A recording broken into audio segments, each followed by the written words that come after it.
आता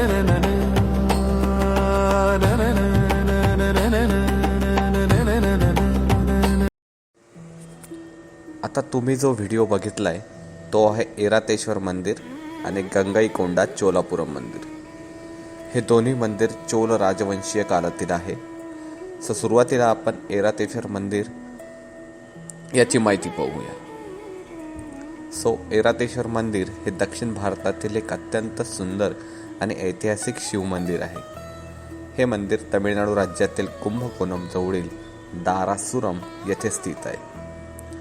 तर हे मंदिर 12व्या शतकात चोळ राज्यातील जो राजा होता राजराजा चोल दुसरा यांनी बांधले आहे. हे मंदिर चोलकालीन स्थापत्यकलेचे अत्यंत उत्कृष्ट असे उदाहरण मानले जाते. तसेच इसवी सन 1987 मध्ये युनेस्कोने याला जागतिक वारसा स्थळाचा दर्जा सुद्धा दिला आहे. आणि great living of Chola temples हा जो चोला टेम्पल्सचा जो काही समूह आहे त्यापैकी हे एक मंदिर त्यात समाविष्ट आहे. आता ऐरातेश्वर नावावरूनच तुम्हाला कल्पना येईल हे मंदिर डेडिकेट आहे शिवाला. मंदिरातील तुम्ही शिल्पकला, कोरीवकाम, दगडी रचना बघितली तर अत्यंत सूक्ष्म आणि आकर्षक अशा पद्धतीची आहे. मंदिराच्या रथाच्या आकाराचा मंडप सुद्धा विशेष प्रसिद्ध आहे. तसेच इथे पायऱ्यांवर पाऊल ठेवल्यावर संगीतासारखा आवाज निर्माण होतो. ही एक अद्वितीय अशी तिथली रचना आहे. हे मंदिर संपूर्णपणे दगडात बांधकाम केलेले आहे व अतिशय बारकाईने यात नक्षीकाम केलेले आढळून येते. भिंती, खांब, मंडप, गोपुरम यावर विविध देव आणि देवतांची मूर्ती कोरलेली आहे. शिल्पामध्ये चेहऱ्यावरचे भाव, दागिने, वस्त्रे असे सर्व वास्तवदर्शी चित्र इथे दिसते. इथे नटराज, अर्धनारेश्वर, लिंगोदर तसेच भगवान विष्णू, देवी पार्वती, गणेश, कार्तिकेय यांचेही सुंदर मूर्त्या कोरलेल्या आहेत. मंदिरातील खांबावर भरतनाट्यम नृत्यांच्या विविध मुद्रांचे शिल्पांकन आहे. काही शिल्पांमध्ये वाद्य वाजणारे कलाकार सुद्धा दाखवले आहेत. यावरून त्या काळातील संगीत व नृत्यकलेची प्रगती व प्रचिती सुद्धा दिसून येते. तसेच तुम्ही बघू शकाल की रामायण आणि महाभारतातील प्रसंगही काही शिल्पांमध्ये दर्शवले आहेत. इंद्राचा हत्ती ऐरावत शिवपूजा करतानाचे शिल्प येथील विशेष प्रसिद्ध आहे. या ऐरावतावरूनच त्या मंदिराला ऐरावतेश्वर असे नाव दिले गेलेले आहे. मंदिरातील मुख्य मंडप हा रथाच्या आकाराचा आहे आणि रथाचे चाक, घोडे, इतर भाग हे दगडात अतिशय सुंदरपणे कोरलेले आढळतात. तसेच संगीताच्या पायऱ्या, म्युझिकल स्टेप्स हे तुम्हाला जे सांगितले की मंदिरातील काही पायऱ्यांवर हलके टकटक केल्यास त्यात वेगवेगळे संगीत स्वर ऐकू येतात. ही त्या काळातील वास्तुशास्त्र व ध्वनिशास्त्र या दोघाही ज्ञानाची साक्ष देते. येथील शिल्पांमधून त्या काळातील समाजजीवन, पोशाख, दागिने, संस्कृती याची माहिती मिळते. चोल राजाच्या कलाप्रेमाची आणि कौशल्याची झलक इथे दिसते. त्यामुळेच या मंदिराला जागतिक वारसा स्थळाचा दर्जा मिळालेला आहे.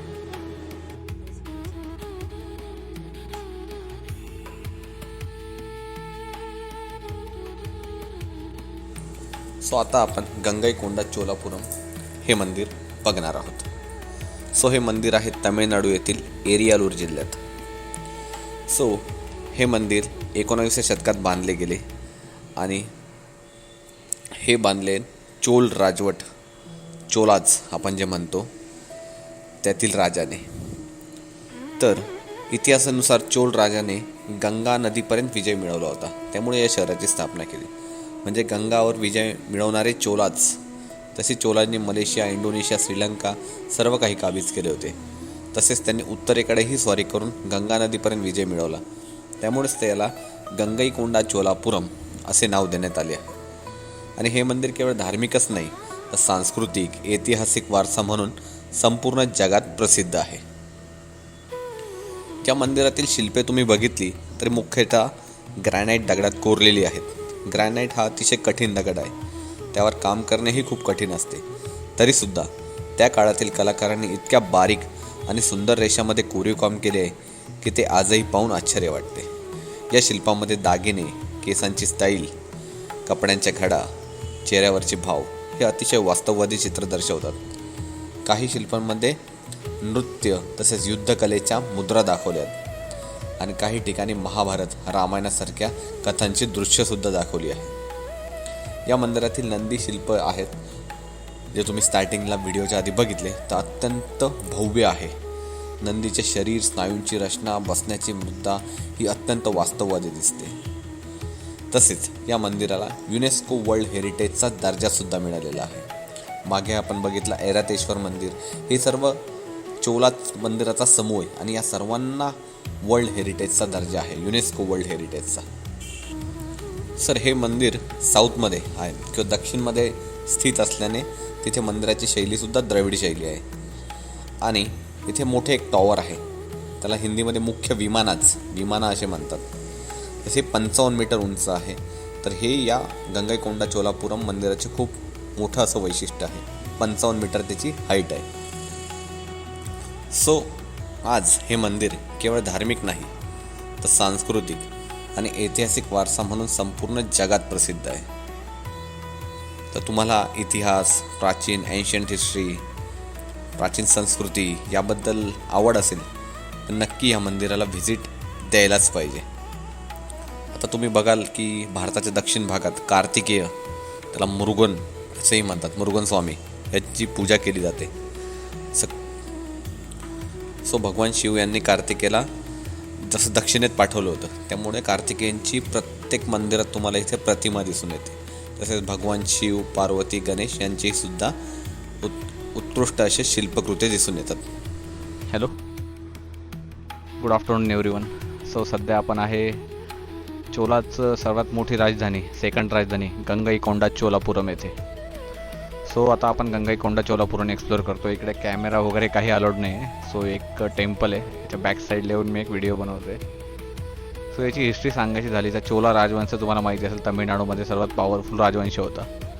यांनी श्रीलंका, मलेशिया, इंडोनेशिया हा पूर्ण भाग जिंकून घेतला होता आणि गंगेवर यांनी विजय मिळवला आहे. म्हणजे बंगालच्या पाल शासकांना हरवलेलं आहे.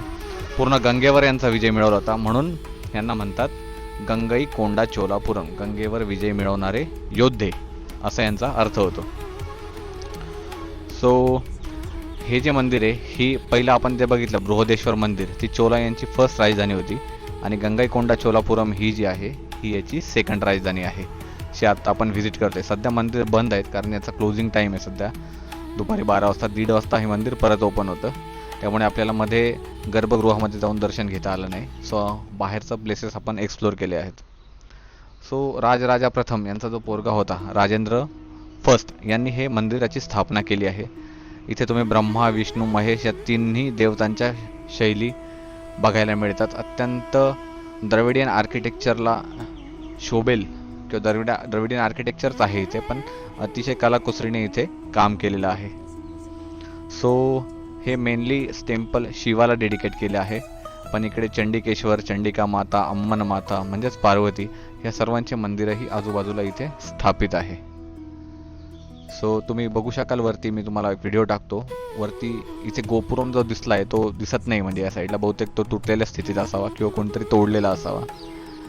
आणि मंदिराच्या वरच्या बाजूला असे मोरासारखे डिझाईन दिलेली आहे चारी बाजूंनी बॅलन्सिंग पर्पजसाठी.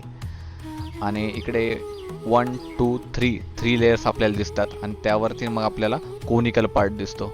आणि ह्या 3 लेयर्सवर प्रत्येक ठिकाणी देवाचे हे वेगवेगळ्या स्वरूपातले चित्र कोरलेले आहेत. त्यामध्ये शिवाचं दिसून येतो, वराह अवतार आहे, आता माझ्यासमोरच विष्णू अवतार पण दिसतो आहे. त्यानंतर राखणदार, ज्याला आपण म्हणतो प्रोटेक्टर किंवा क्षेत्रपाल, यांची पण सुंदर प्रतिमा इथे दिसून येते. सो हे आहे गंगईकोंडा चोलापुरम मंदिर.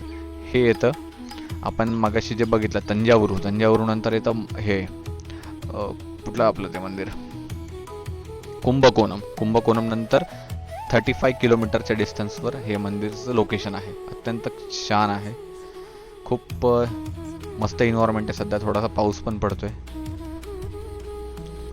सो हा होता आपला ब्लॉग गंगईकोंडा चोलापुरम, त्याच्यानंतर बृहदेश्वर मंदिर आणि थर्ड वन आपण बघितलं ते म्हणजे कुंभकोणम येथलं ऐरातेश्वर मंदिर. सो तुम्हाला जर ब्लॉग आवडला असेल तो please do like, share and subscribe and don't forget to subscribe रोमर रोशन. Thanks a lot.